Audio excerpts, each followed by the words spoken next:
جب میرا فون کا نمبر تھوڑا عام تھا، یہ نہیں تھا، PTCL تھا، اور مجھے اس کا تجربہ، فون اٹھایا، آپ کی آواز سننی تھی. اب مجھے نیند سے اٹھ کر پکڑے چاہے کھانا روک کے پکڑے، اس عقیدت مند کو فون کے ذریعے آواز سننی ہے. اب تو اس کو اپنی آواز ہے. ایک بار نہیں، کئی بار تجربہ ہے مجھے اس کا.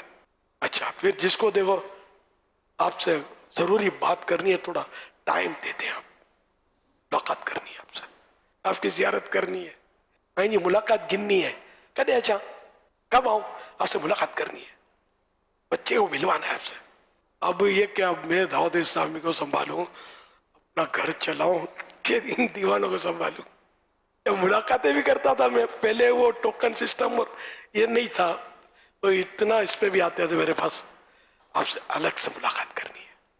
صحیح بولتا ہوں میں، میرے بازو کا تو پاؤں تلے زمین نکل جاتی تھی، یار اب اس کو کیسے منع کروں میں. بعض بھاری بھرکم آدمی ہوتے ہیں، منع کرنا، آپ سے الگ میں ملاقات کرنی ہے، گھر میں پریشانیاں نہیں جاتی، یہ مسئلہ.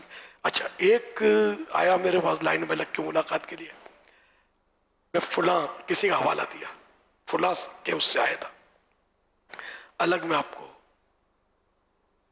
ملاقات کرنی ہے، الگ سے بات کرنی ہے آپ سے. ارے میں نے کہا بھائی بولو نا یار، کیا بات کرنی ہے، کان میں بولو میرے. یقین مانے ہنسنا منع ہے مسجد میں بھی، اور ویسے کہکا مارنا. ہاں ایسی بات اس نے کی، میرے بچے کا نام رکھوانا تھا.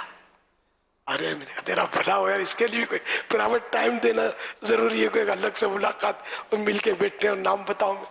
اور اب یہ جو بھی پرائیویٹ کرنی ہوتی تھی، وہ پرائیویٹ بار پرائیویٹ ہوتی نہیں تھی، ٹائم بھی دیے میں نے. بعض اوقات تو ایسی عجیب عجیب وہ باتیں کرتے تھے یہ لوگ آ کر لائن میں لگ کر کے آدمی پھنس جائے، اس کو ٹائم دینا ہی پڑے کہ آدمی کرے کیا. صلو علی الحبیب صلی اللہ علی محمد.